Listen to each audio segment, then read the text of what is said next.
Programang It's Showtime, mag-reshuffle ng mga host. Trending ang balita mula sa chika ng Energy FM 106.7, ang balita tungkol sa noontime show na It's Showtime.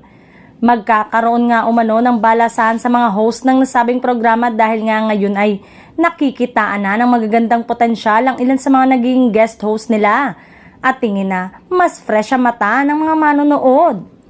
Katulad nga ng actress na si Bella Padilla na umugong ang balita na magiging isa sa mga regular host ng It's Showtime. Na mag-guest host kasi sa noontime ay nag-trending na ito at nabenta sa madlang people.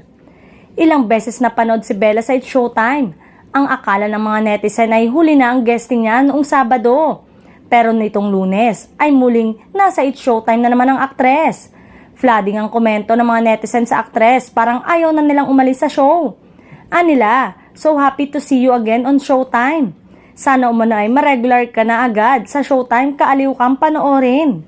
She's better with two hosts na hindi naman tinutukoy kung sino ito.